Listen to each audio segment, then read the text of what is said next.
How are you guys doing tonight? Thank you so much for coming out to this panel. So I was a little late. I was judging the poetry slam, and they were indeed slamming. But yeah, thank you guys so much for coming to this panel. How many were at my panel earlier? The Science of Voice Acting. I recognized quite a few of the faces. Excellent. Thank you guys so much for coming to that one. If you missed that panel, I do have a QR code down here, and you can get a digital copy of the handout from that talk. And if you ever want to ask questions about it, feel free to ask me on social media. I'm all about it. But yes, so a little bit of background about myself for those of you who were not at the other panels. My name is Colette. I have a PhD in linguistics, and my main gig is as an audiobook director. I've done quite a few independent projects doing voiceover. Some of them have never seen the light of day, but they were nonetheless fun to do, as is the industry. But also a little bit more about my background. So I finished my PhD in August of 2021. And what I did for my PhD is I used 3D, 4D ultrasound to look at how voice actors do different voices. So that's what the other talk was about that I did earlier today. And this one is going to be more about developing character voices and things that you can take into consideration when developing character voices. There's a handout if you walked in late. It's up here if anybody would like one. Also, anybody here bring a sock puppet from earlier today? Woo! We got a couple sock puppets! I also finished my sock puppet. But I'm scared to take it out with just one hand. I don't want his eyeballs to come off. Wait. We can talk to him later. But yes, so for this panel, first I just want to sort of get an idea from you guys. What do you think, like what is a character voice? What makes a character voice? There is a table on the handout, but you can give your own thoughts first. Uniqueness? Yes, uniqueness, that's one. It's recognizable. Well, okay, all right. Uniqueness, recognizable. What else? Consistent. Consistent, that's a big one, yep. Yeah. It'll have a cadence. Have a cadence, as in like some, define what you mean by that. A sort of rhythm associated with how the person speaks. Yeah, so when you're thinking of a character, are they going to speak slow, or are they going to speak fast, or are they going to speak with some sort of, cadence that's associated with specific accents, like a Brooklyn accent or something? Yeah. What else? The rise and fall of tone as they speak. Yeah, the intonation, like I'm not just talking at one level this entire time, that's really boring. I'm varying the way that I'm speaking throughout the sentence. What else? Yeah. Mono versus multiple syllabics. Mono versus multiple syllabics. Yeah, do you have a character who, for whatever, is some sort of like astrophysicist and they're going to use unnecessarily complicated language for everything? Because they're just, they're not trying to be that pretentious, but, they just can't help it. Or maybe you're just talking to someone who's a regular little dude, and they're not gonna use anti-disestablishmentarianism in a sentence. And then you have animal. And then you have animals, yeah. How do you make a voice for an animal? What's the animal gonna sound like? What does it sound like to speak out of a beak instead of a mouth? What else? Yeah. A child's voice versus an adult's in terms of vocabulary and in terms of expressing themselves clearly or having trouble defining their emotions? Yeah, so it's not just the way you sound. I can sound like a little kid all day, but if I'm saying anti-disestablishmentarianism, I don't sound like a little kid now, do I? So it's also the vocabulary, it's also the way you hesitate. Have you ever tried to listen to a child? Oh my God, they run out of breath so quickly. So yeah, it's a lot of these social cues that you might not have realized you've picked up on in the past, because have you ever tried to talk to a kid who's like, well, because I was at the playground and it was so much fun, but Susie pushed me down the slide. And you're like, that was So long to get to the point. Thank you, though. I will go talk to Susie. Yeah, what else? Use of vernacular or language in general. Yeah, use of vernacular. So if you're playing a character from Wisconsin, you better be calling it a bubbler. Or if you're playing a character who, you know, has no idea what a bubbler is, you better not call it a bubbler. Sometimes they're really distinct from like a talking, just your normal talking voice. So like think about like 90s anime dubs, so different than normal prosody. Yeah, so sometimes even genres garner like a specific expectation. That actually ties in. There's a study done by Rebecca Starr out of Singapore, and she looked at this thing that she is calling sweet voice. And essentially there's a very specific character archetype in Japanese anime of this female character who is a like mentor character to the protagonist, is an older woman but is never a sexual interest, and like the list goes on. And that specific archetype of a person is always represented, at least in 90s anime, by this very specific kind of like breathy voice that's not exactly high pitched but is still kind of a little bit lower register. In the Japanese, obviously, if you're watching dubs, you might not have heard that one. But yeah, so certain genres can also garner this sort of expectation. It's not just what shows up in real life. It can also be something that is manufactured either on purpose or by accident within a genre. Yeah, other things. Yeah. Emotion. Is your character really sad? Is your character sad from inside out? Is your character really quick with their temper? Things like that. Yeah, that affects the way that they're going to sound. Anything else? Yeah. A character might be associated with like animal type noise sound effects that interlude in the regular speech. Yes, I'm imagining Peppa Pig when she oinks randomly. So yeah, an animal might throw in some of those animal sounds in the middle of their dialogue. Yeah. The way things are enunciated? The way things are enunciated. Are you playing a college professor? Or are you playing a little, you know, punk who just doesn't really care about stuff, so they also don't care about their words very much? But you also still need it to be intelligible, even without, like, real human lip flaps. What else? Yeah.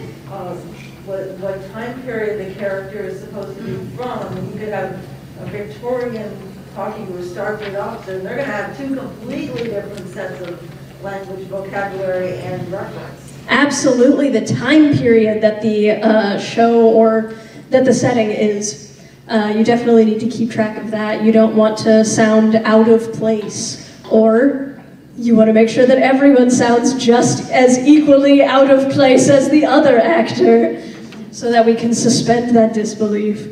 What else? I think we've come up with quite a few good ones.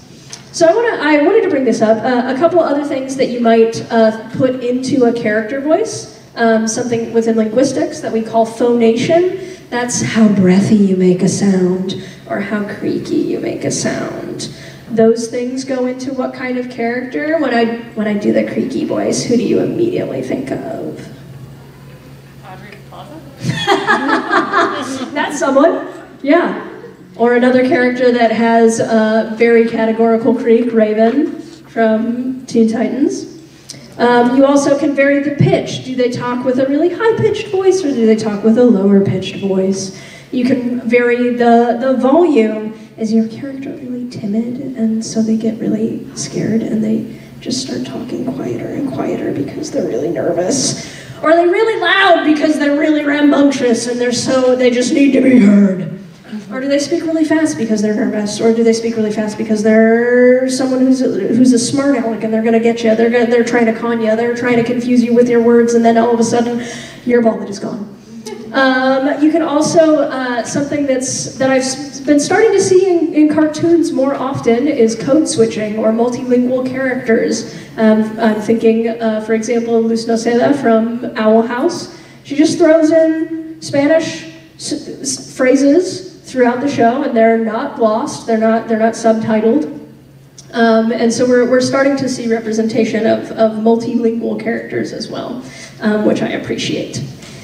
So these are all things that you can think of when you're developing a character voice, not just how it sounds, but also how their personality affects the way they sound, how their environment might affect the way they sound, how all of these different parts, how maybe when they're with this group of friends, they talk this way, but when they're with this group of friends, they talk another way. All of these things can go into developing voices for any characters that you're trying to create or to give a voice to. But I also want to talk about, I want to take this panel to talk a little bit about other things that you might not have thought about before that should really, in my opinion at least, be considered when you're thinking of voiceover. In this second portion on the first page here, what things can and should we consider? So representation in voiceover, it really is a double-edged sword. There's the great part of it, which is you don't have to look like the characters, so you don't have to fulfill, you know, Hollywood's beauty standards to voice whatever character you want. But also, you don't have to look like the character. So we get a lot of people effectively doing like a verbal blackface or a verbal yellow face. And that's something that hasn't really been talked about that much, depending on what circles you're in. But I think it's something that we should really consider. People don't think twice about putting on some dialect or accent hopefully what people will walk away with is that maybe we should pause and think about those dialects and accents for a couple minutes before we dive head first. So a lot of times we also have, so we're seeing a lot more diversity in characters in animated media. We're seeing characters that are multilingual. We're seeing more representation of BIPOC characters. But that doesn't mean that we're hearing more diverse voices. We're still seeing a lot of white, cis, particularly men, getting cast as characters who don't fulfill any of those boxes. They're BIPOC characters, they're queer characters, and while it is easy to just find voice actors who you've worked with before, you know are consistent, or you really enjoy working with, that doesn't mean that they are good for every single character. And just because they have a good voice doesn't mean they have the best voice for that character.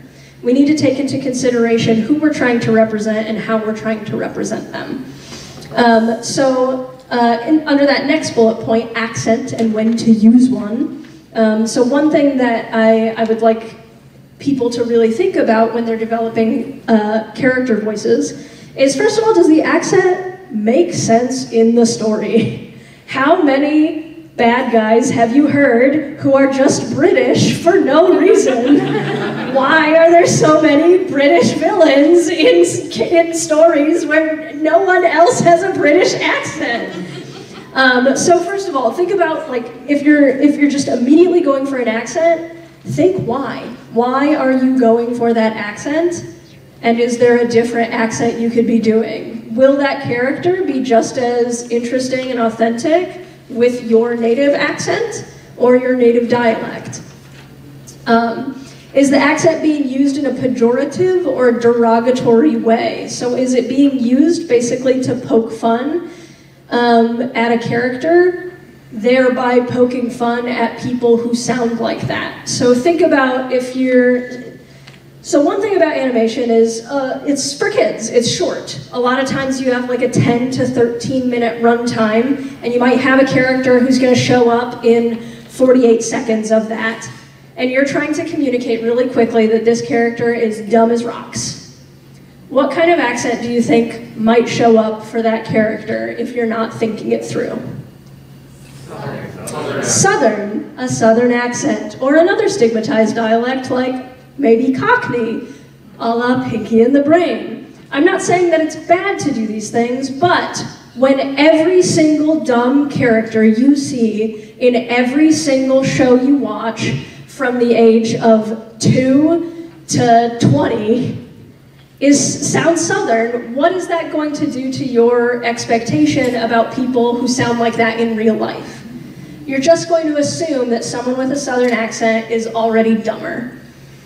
And that's not like because you're a bad person. It's not because you've decided they're dumber. It's just you've made an association without realizing it, and nobody's told you to, hey, like, take a minute to pause before you make that snap judgment about that person. Or for example, if they're, particularly in the 90s, if a character was supposed to be the thug, how did they sound? You can say it. It's racism. Yes, they sounded either black or Chicano. And that's not okay. We can't just pigeonhole all of these stereotypes. First of all, they probably were also black or Latino on screen, so they were also being represented that way visually. But even if they're not being represented that way visually so much anymore, we're still getting that sound. We're still getting that verbal association with those stigmatized dialects. And I'll come back to that in a minute. Another thing about accent is, does it enrich the character or is it just a stereotype? Are you using that accent because it makes sense with the character and you really just think that that character would sound like that and you're going to represent them because that's an authentic representation of the story? Or are you just using that accent because you're like, oh, that's the dumb one, or oh, that's the bad guy? Another thing, on the next page, we'll talk about this a little more in depth, but also immediately, if your character is a villain, please pause before giving them any sort of accent, particularly foreign accents. And I'm going to put a pin in that one because I'll go more in depth in it in a minute. Has anybody here heard the terms linguistic descriptivism versus prescriptivism? A couple people. Would anyone like to volunteer an explanation of what those two terms mean? Yeah. Would it be like that descriptivism is like describes how language is used in practice versus prescriptivism is you should talk this way, you should say this? Like. That is exactly correct. So prescriptivism is, imagine your grammar school English classes where your teacher said there's a right way to speak English and there's a wrong way to speak English, and when you said it the wrong way, you were chastised for it, and you were docked points for it, and all of these things. Don't get me wrong. There is standardized English that has a use in society, particularly in written language, not so much in spoken language, right? I'm not enunciating every single G at the end of my ing words, right? But you're understanding me. I dangled a preposition a couple sentences ago, and I doubt any of you noticed. And that's okay. It's not, and so that's the big thing about prescriptive linguistics, where we have been given an authority, a false authority, to decide whose English is correct, when in fact, very many Englishes can be and are correct. And I'll get to that in a second as well. Descriptivism is what linguists subscribe to, which is the idea of looking at how language naturally occurs, documenting it, and basically being like, well, that was neat. Linguistic descriptivism is all about documenting how people speak in different environments, about how they speak when they're with their family versus with their friends versus when giving a presentation. It's all about recognizing that there are different Englishes that are appropriate in different contexts. Think about people who are bidialectal. They might speak Black English at home with their family, and they might have to code switch to be taken seriously at school. And is that okay? And why are we just letting it happen? My opinion is that's not okay. So the idea of linguistic descriptivism versus prescriptivism comes into voiceover because those prescriptivist ideologies are what lead us to assume that a thug is going to sound like a Black person or a Latino person, or that a villain is going to sound like a British person, or, depending on what year it is, a German person or a Russian person. Or that every protagonist should sound like me or should sound like Matthew Broderick, right? These are all ideologies that we've been taught and we've been congratulated for knowing and subscribing to for a long time. And I would like everyone to take a moment to just think about, I know it's hard, it might be a hard sell for some people, but just realize that other Englishes do have rules. They're just not the rules you were taught in school, because those people didn't make the textbooks. So, can we go on to the backside of the paper here? I would like to talk about Rosina Lippy-Green's textbook. It's called English with an Accent. I do have the, it looks like it did not get cut off. I do have the citation down at the bottom of the handout. And also, if you came in late and need a handout, they're up here. But basically, she wanted to look at a bunch of Disney movies and look at how accent is being used. So first of all, just right off the bat, actors are always going to bring their native language to a part. They're going to bring their native accent, their linguistic assumptions. All of these things are always going to be wrapped up into every character that they play, no matter what. No matter how many times I think about how I should represent a character, my life experiences are going to shape the character voice that I make. I can't just make myself have different life experiences. So Rosina Lippy-Green was looking at how villains' stereotype accents often mirror national fears. So for example, throughout the 20th century, we saw villain characters go from sounding like a contrived Japanese accent to a contrived German accent during World War II. We saw a lot of Russian accents during the Cold War. We saw a lot of Middle Eastern accents during the late 90s and the early 2000s. And so Rosina sort of quips in this book that you can track who the United States is on bad terms with based on the children's programming. Dialect often mirrors prescriptivist language ideology. So I put The Lion King in parentheses here. Don't come for me, I love The Lion King, it's one of my favorite Disney movies, but let's take a moment to think critically about the way language is represented in that movie. We've got James Earl Jones. He's doing Mufasa, right? He's a black man, but he's speaking in a received pronunciation dialect, sort of an English that has British features, but isn't really like a native British accent. I do want to point out that this does not mean that he doesn't sound like a black person. I did have someone point out to me that I couldn't say that he didn't sound black because he is a black man, therefore he sounds black. And that is not the point I'm trying to make. But if you read his memoir, he was mute for several years as a child. He did years of speech therapy. And during that time, he's an old guy, right? During that time, there wasn't any sort of diversity training about speech therapy, so he was taught to sound white because that's what would get him respected.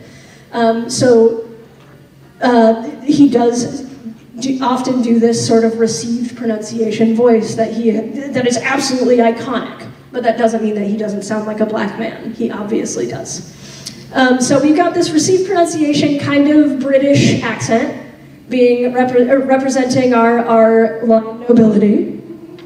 We've got his son, who speaks in a standard American accent for some reason, because he's the protagonist. Then we have his advisor, Zazu, also British, also nobility. We've got Scar, the upper-class villain, also British, also nobility. Then we move on to our other characters. We've got our hyenas, who are henchmen, bad guys, who are represented by non-standard variants of English. We've got Whoopi Goldberg speaking with a lot of Black English markers. We've got Cheech Marin speaking with a lot of Chicano markers. Then we've got Ed, who's just entirely nonverbal.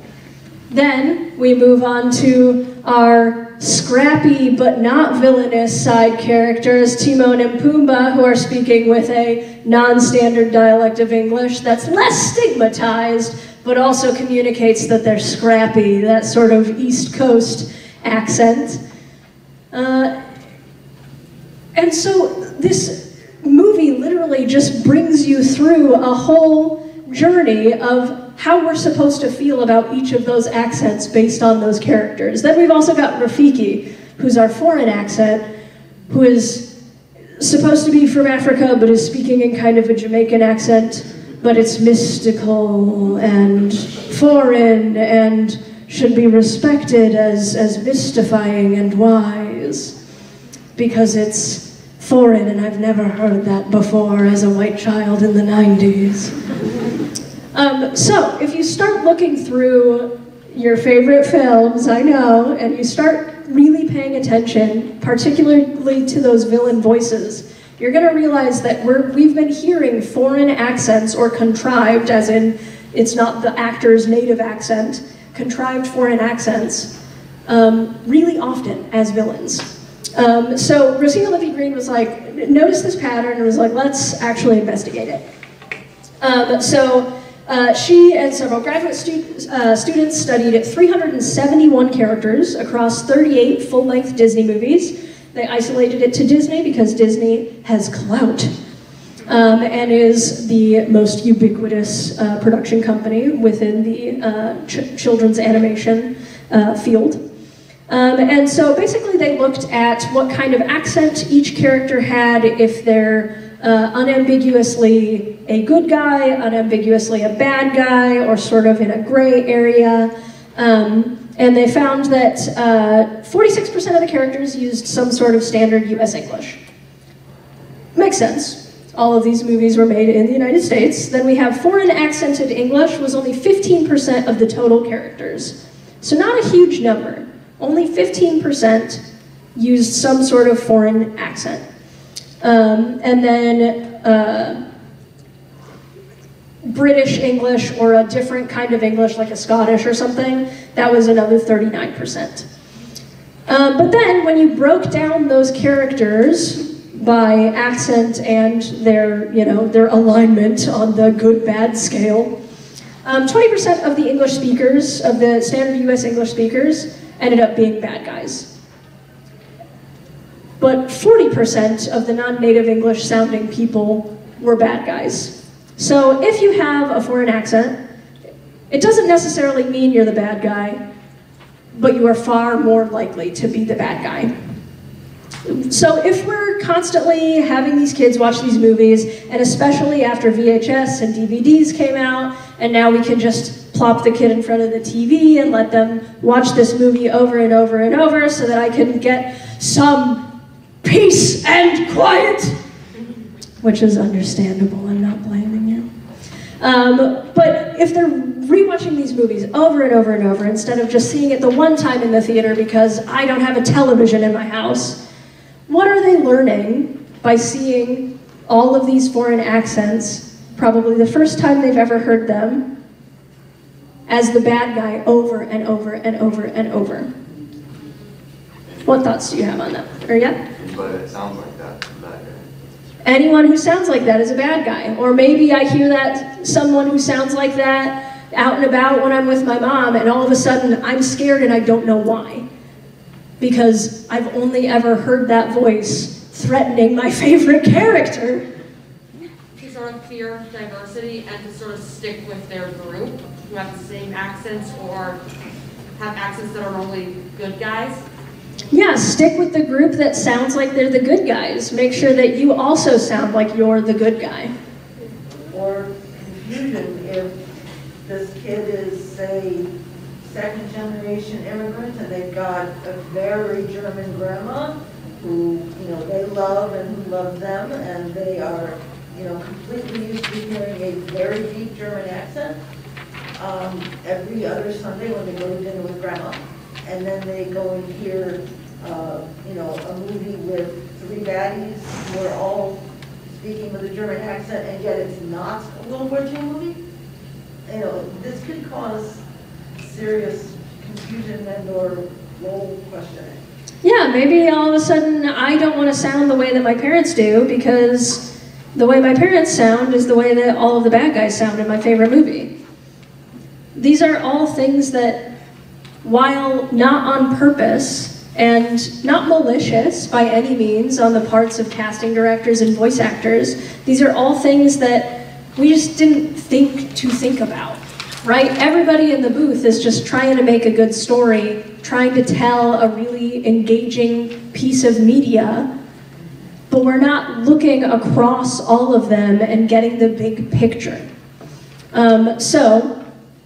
One quote that I actually wanted to say specifically, that I wanted to read out loud from Rosina Lippy-Green's chapter on this, is that animated films entertain, but they are also a vehicle by which children learn to associate specific characteristics and lifestyles with specific social groups, and to accept a narrow and exclusionary worldview. If you are constantly taught that you should be part of this group based on how they sound and how they are portrayed in the media, it can cause a lot of issues, not just developing xenophobic sort of knee-jerk reactions, not just being afraid of foreign, but also it can create a lot of cognitive dissonance within yourself. If you or your family sounds like those characters who you're not supposed to be like, you can really have a difficult time trying to figure out who you are and where's your place in the world and how are you going to navigate within it. Because now you know that your default state is wrong, whether you realize it or not. That's that feeling that you're feeling.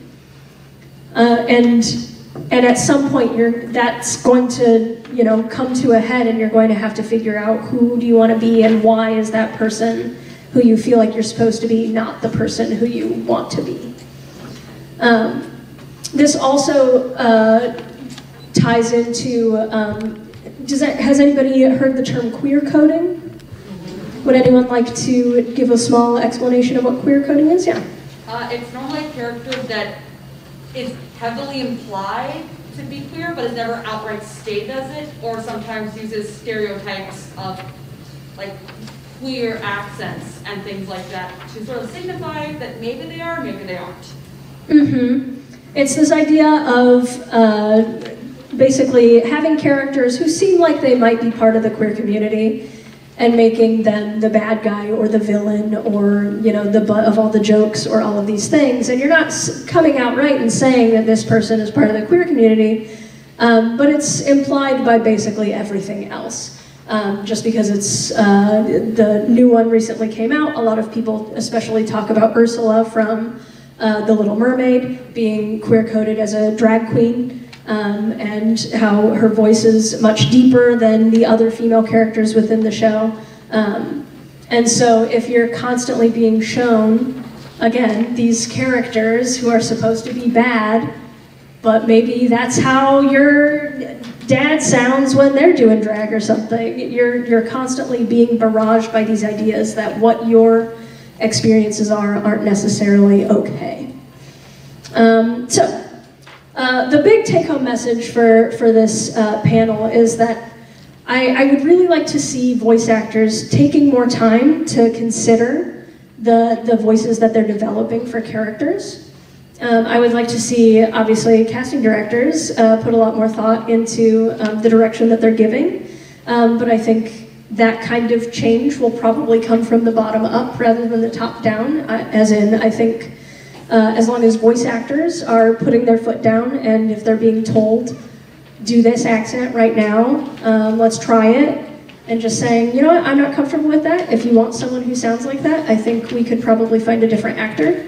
I'm comfortable with doing these other voices, but I think for this character, I think you should find someone else. Or maybe just saying, I'm not comfortable with that accent, here's a suggestion of something else that we could do for this character. Here's a different direction. I think these are all really important things that we should be thinking of, especially because voiceover is very often directed at children. And it's not that, children are these, pliable piles of mush and they will learn every single thing that you teach them and that you put in front of them. But if you're not engaging in the media with your children, and we can't reasonably expect every single parent to be able to sit down and have some sort of conversation about linguistic stereotyping with their child. The onus is really on us to make sure that we're providing authentic materials and we're providing authentic experiences to represent those characters. Yeah, question? From your standpoint as a director of voice actors, what does that kind of conversation look like? Yeah, so within audiobooks, there's the added difficulty of audiobooks are read by one person. Sometimes you'll get like a dual narrator book, but if you have a book with lots of different characters, and the great part is we are seeing lots more books with diverse characters, with diverse friend groups, and all of these things, but now when you get to an audiobook context, those all have to be voiced by one person. And so, yeah, we've talked about it a fair amount. One thing we've done, I worked on a book called The Queer Advantage, and it's all about history of individuals who are part of the queer community who you might not have known are part of the queer community. And so the author did all of these interviews with all of these people. And so when we did the audiobook, we had the author read the sections that like explained, like set up who the person is. And then in the sections where it was the person's response, we had two other narrators. And one was a female presenting voice and one was a male presenting voice, and we used the voice that was preferred by the person who got interviewed. So that's one way that we've handled it. But when you get to a point where you're reading one book and there are like 5 different, like speakers of like 5 different native languages or something being represented, and you need to be able to show the differences between those characters, and also they're even the way that they're written is like with grammatical structure that would make more sense to someone who spoke that language.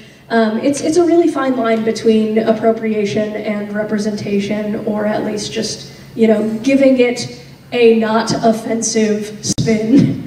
And I don't think we have a great answer for that yet, other than just make all audiobooks really complicated and basically just make it voiceover, which is never going to happen because it's not practical. I think audiobooks are one of the types of voiceover where using accents that are non-native and representing characters that don't necessarily share your life experiences is the most acceptable, because it is supposed to be a performance by one person, sometimes two. But when it comes to like television shows, I think it really just comes down to put more effort into your casting. Yeah. I had a comment on the audiobook accents and things like that, and this is advice that I've gotten from voice acting coaches and people that I've worked with, which is like, if you're going to do a foreign accent that is non-native for you, try to find an authentic person from that area and mirror their accent as much as you can, because that way you're presenting a genuine accent and not parodying something that you might have seen on TV or elsewhere. Yeah, you don't want to look up Borat and then try to emulate that accent. Try and find authentic materials. Ask the author for authentic materials. Essentially with audiobooks, it really just all comes down to does the author approve of this? Then it's okay. Because it's their work, it's their body of literature, it's going to be represented the way that they would like it to be represented, whether or not we necessarily think it's the best all the time. But yeah, I did a book about the Civil War, and the guy did the entire book in a Southern accent that wasn't his, but it was like a non-fiction history book. And it was certainly a choice, but it was the author's choice. So we went with it because that's how he wanted his book to sound, and he wanted that narrator. So yeah, not always, even sometimes when you do have people who are trying to take these things into consideration, it won't always come to fruition based on the people who actually have the opinion that matters. Yeah. Can you speak to like sounding like something versus like actually speaking that thing? So like the different cues that prompt someone to perceive like, oh, this is a queer person, I know because they're like lisping, or I know because they're doing like, they're talking in a way that I associate with this, but like if there are multiple characteristics that like are genuinely the thing that comprise like some like some dialect versus like the ones that people recognize and can parrot, like what about that? Yeah, so the question was about speaking to sounding like something versus having an authentic accent. And I'm of the opinion that there are so many parts of language that are just unconscious to ourselves that like you can't do an accent that is not yours and be fully 100% authentic. That doesn't mean you should never do an accent. It's okay if you're doing an accent, particularly if you're doing it in a way that's respectful, it makes sense within the context of the story, and you've done your due diligence to make sure it sounds as authentic as you can possibly produce it, and you know, all of the people within the project have approved of it. But when it comes down to sounding like versus sounding or like doing, hello. You can sound like something by picking and choosing what like specific markers are really well known. Like you mentioned, the sort of like queer lisp that often gets associated with gay men, particularly. And yeah, you'll get people who are pretending to be a gay person for a voice, and they will just do that, and that's it. That's the only part of the accent that they've decided to use, and they're basically just banking on you understanding that this character is supposed to be gay because they did the one thing. And so that would be an example of sounding like an accent in a way that is not necessarily respectful and kind of half-assed, in my opinion. Sorry, moms. Yeah. Is it easier or harder to avoid the problematic stereotyping if you're doing say, audiobook of a fantasy world where there's 10 different countries and 10 different cultures, none of which are actually realistically on Earth? You know, does that make it easier to avoid the stereotyping, or does that make it harder? If the characters have different modes of speech. So the question was, if it's a fantasy book that's not on Earth and there are a bunch of countries and they're just like, it's literally people who would never exist, or like organisms who would never exist on our Earth. I think that could go either way. I think when you are given total carte blanche, it can get really overwhelming.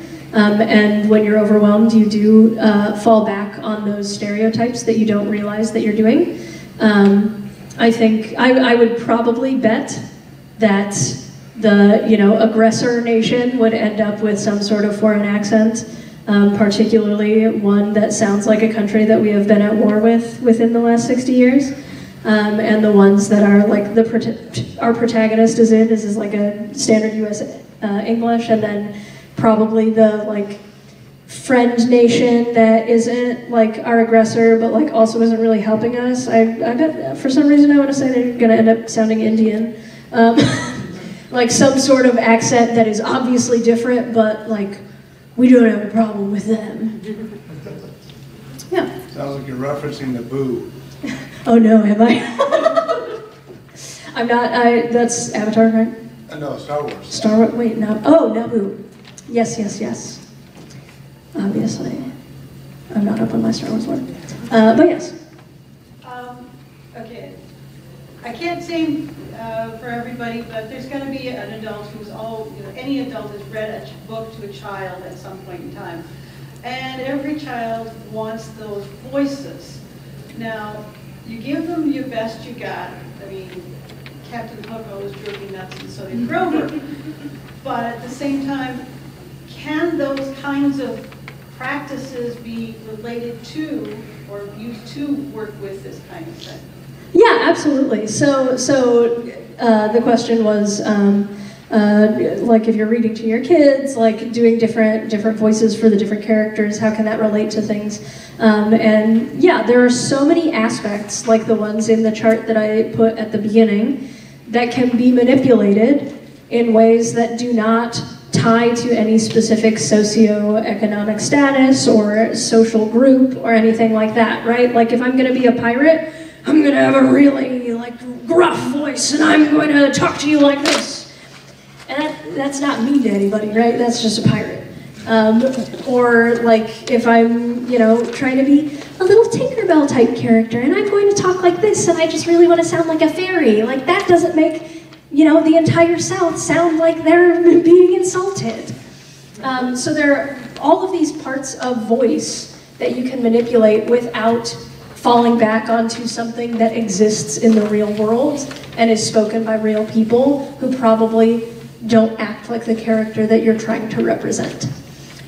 So that's one of the big things. I especially thank you for the Pirate and Grover example, because doing some sort of gravelly voice versus breathy voice versus creaky voice are all really good ways that are easy and like easy on the vocal folds if you're doing them right. If anything you do, if it hurts your throat, you stop doing it. That's not okay to do. But yeah, these are all things that you can manipulate instead of trying to use that linguistic shorthand of, oh, dumb character sounds Southern. Other thoughts, yeah. Okay, I can't help but ask about this because it's something that I did. Okay, we did work on a podcast together and we did one voice for it, but I was sort of worried it could be somehow offensive, but I wasn't sure exactly how. And recently, okay, what it was is it's basically just a funny voice, but it sounds sort of, it's sort of a dumb-coded, I guess, in a way, but not with any sort of like recognizable vernacular, more just like, you know, kind of thing. But I worried, like, could that be potentially offensive to somebody with, you know, some sort of disability or maybe there's disability. Key context, the character was not actually dumb. No, yeah, sort of. Yeah, I think part of this question also boils down to the writing.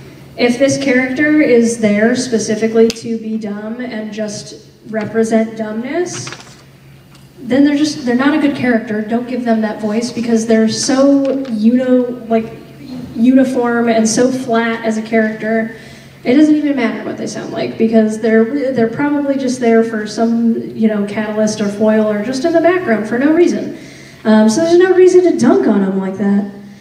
But the big thing is, if you're making someone sound a certain way, but they're a very rounded character, they show, you know, highs and lows, and they're representative of a human experience other than just the bad guy, the good guy, the silly guy, the ditzy guy, whatever. I think that also makes various linguistic stereotypes work a little bit better in the sense that you're representing what is usually stereotyped this way in a new novel way that shows that someone who sounds like this can also be these things. So also if you just have better writing, you're going to have an easier time getting to represent characters and voices in you know, more diverse ways, even like diversity within the one character. Yeah. When it comes to characters that have been shown across multiple series, the first one that comes to my mind for some reason is Jazz from Transformers. How do you separate the character and accent? Just separate character and accent. Because like Jazz is always given sort of a black accent. I mean, it was voiced by a black guy, but going forward, it was just something that's stuck. Yeah, and I think that comes down, that ends up boiling down to the casting, and it also ends up boiling down to the character recognition. If you are taking up the mantle of a role that is already really well established and there are already expectations to that role, that's really difficult. and people expect them to sound as close to what they're used to as they can get. For example, like James in the new Pokemon series, in the Journey series, sounds very different from James from the 90s. And a lot of people were super angry about that, particularly because Jesse really sounds like Jesse from the 90s, but then James is so different. So yeah, when it comes to like taking up the mantle of an already established character, I think honestly that's just a lose-lose-lose situation all around. The actor has less leeway to make it their own. The audience is going to be more judgmental by default. The casting director is going to do what the production company tells them they need to do to make money, which is part of why I really, really hate remakes. Yeah. So you had said earlier something about how like not every parent can be expected to have a conversation with their child about stereotypes associated with certain voices, but also voice actors can't be expected to babysit your kids and have those conversations in every piece of media either. So what advice do you have for parents who are trying to have those conversations with their kids? I think advice that I would have for parents trying to have those kinds of conversations is just be really like frank with your children in the sense that you can talk about how, you know, adults also aren't perfect. And just because this is the way something is doesn't mean that that's the way it always is. And that also, just because an adult did it, doesn't mean that it's the right choice. And also just in general trying to point out that this is our current reality, but don't forget other experiences exist. We haven't had them yet, but that doesn't mean that when it does happen, it's going to be scary or it's going to be bad or it's going to be wrong. We're always going to try to approach new situations and new experiences with some sort of open mind and an expectation that this is going to be new, this is going to be uncomfortable, but it's going to be okay. Yeah. What are your thoughts on Rue from Despicable Me, where he had kind of like 3 different accents going on? 3 different accents, like all at once? Yeah. Yeah, honestly, I kind of don't hate it. Like making up an accent that is not representative of like any true accent, don't hate it. Particularly because he's also not a very flat character, right? He's presented as the villain, but then also he has the heart of gold and, you know, takes in the 3 kids and everybody, you know, knows that he wants to be a villain, but really he's a sweetie. So I think that idea, especially because it sounds very like Slavic, very Russian, I think that's a welcome departure from a lot of the like 80s media that portrayed Russia as the bad guys. Yeah. Okay, we're from the Midwest, and the classic Midwest flat accent, you know, yes, we have an accent, but it seems to be the accent for newscasters and everybody, unless it's a British one. How can we relate to other realms, I guess, with only the flat accent? By relate to other realms, do you mean? Southern, West Coast, New York, you know, other areas.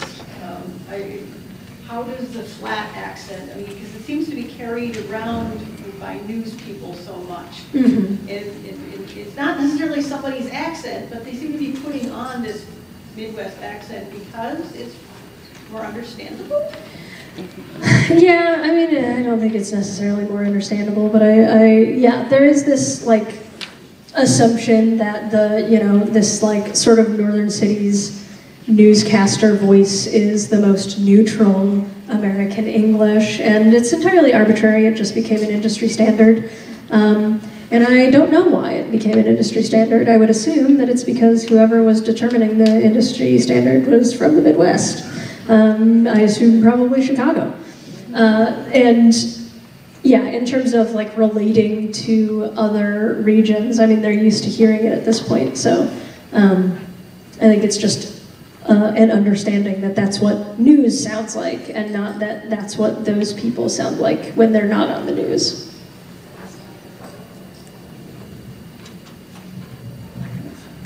Like 2 minutes left, yes. Newscaster standard is actually Iowa City, Cedar Rapids. Oh, okay. That's where it's from, East Iowa. All right, the more you know, East Iowa. I went to grad school at Iowa City. The linguistics people down there said it's the Iowa City accent. Why? Well, they would say that. And it's because the person who was hiring newscasters on the East Coast in the 50s was from that area. Excellent. So he's like, oh, you sound like home. And, Yeah. and they declared it to be the most understandable because it was their accent. Because it was the 50s. Yeah. all right, that's interesting. Thank you so much. Yeah. I noticed we're starting to see more deaf and hard of hearing actors actually being on screen and using what level of speech they are capable of depending on their particular level. But I'm wondering, are you starting to see that more in the voiceover world, or are they largely being shut out? I mean, we're talking about culture, but we haven't really touched on disability too much either. Mm-hmm. Yeah, I can't say I know much about whether there are hard of hearing actors. I do know I have seen more representation of signing in animation. The first one that comes to mind is Dragon Prince. There's the ant who signs everything and is not always translated. And does have a person who helps communicate with other characters who do not sign. So yeah, I think we're seeing at least a little bit more representation of it within that respect, but obviously the character who signs doesn't do a lot of like verbal speaking. Speaking is like folks with speech impediments or things like that. Are we starting to get to hear a little bit more of that amongst them? I don't think so, and I think that's going to be a really hard sell because casting directors are always going to say that it's going to come down to intelligibility within the media, so why on earth would we represent someone who can't say something, can't enunciate the proper way, or whatever. So unless it's written in the book, you know, if the characters are written in the book as having a speech impediment, yeah. Would they possibly then actually use a voice actor who has a speech impediment, or is that? I think it's probably more likely that they would have a voice actor put on some sort of contrived speech impediment, at least at this point in the field right now. One more, and then I don't want to keep people over. It's late. Okay, real quick. Okay, so intelligibility obviously is something that we generally strive for in like auditory media, but at the same time, not everybody is going to be intelligible. You can have transcripts. I don't know. Yeah, there is the complication of animated media being primarily for children who can't necessarily read. So that is a good argument, and that is an understandable argument, but that doesn't mean that, like, just because someone has an impediment doesn't mean that they are unintelligible. Obviously, people can understand them in real life. So I think the argument is flimsy, but I think that is the argument that would be made. Okay, so I don't want to keep you guys over. We didn't get to trying our own voices, but that's okay. You can try and make your own voices for each of these characters on your own time. Or you can make a video of it and tag me in it. You guys can follow me on social media, CMF Voices, across any platform, particularly TikTok, if you want to send me a video of one of your voices for the characters. Thank you guys so much for sitting and having this conversation with me. If you would like to continue the conversation, feel free to do so on social media, or just flag me down somewhere in the halls. Again, thank you so much for coming, especially because this one's so late. And if you would like a copy of either of the handouts, I have these two QR codes, the one that I did earlier or this one. I have QR codes for digital copies. And yes, thank you so much.